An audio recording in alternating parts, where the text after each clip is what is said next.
Hola, buen día.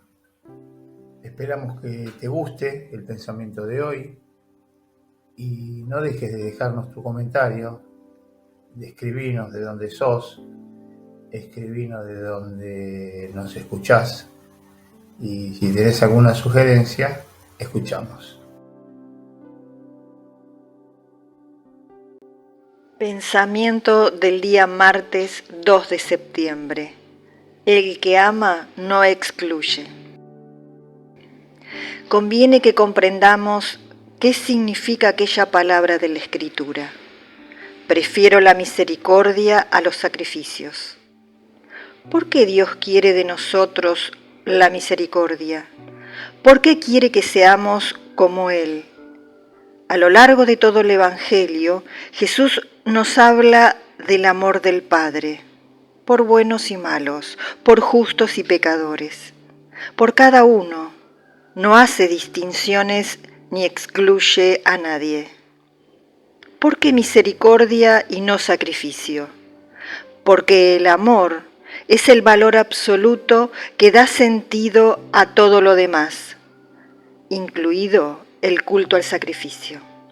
De hecho, el sacrificio más grato a Dios es amar concretamente al prójimo, que encuentra su más alta expresión en la misericordia.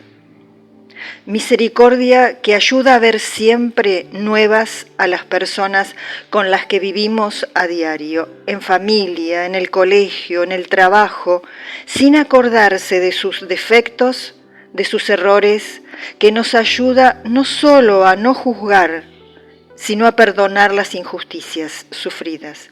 Es más, a olvidarlas.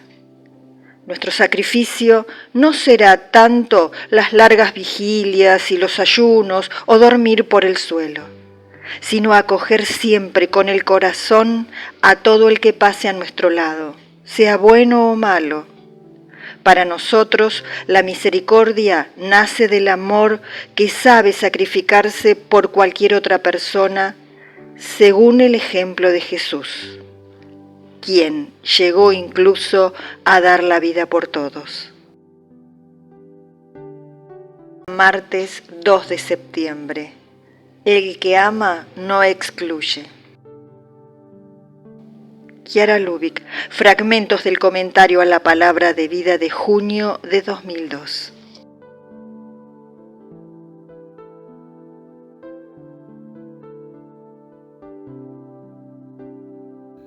Palabra de vida, septiembre 2025.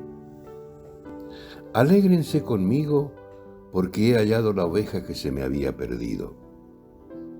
Evangelio de San Lucas, capítulo 15, versículo 6. No olvides de dejar un like si te gusta y de suscribirte, de recomendárselo a alguien. Bárbaro, te esperamos mañana también. Un abrazo.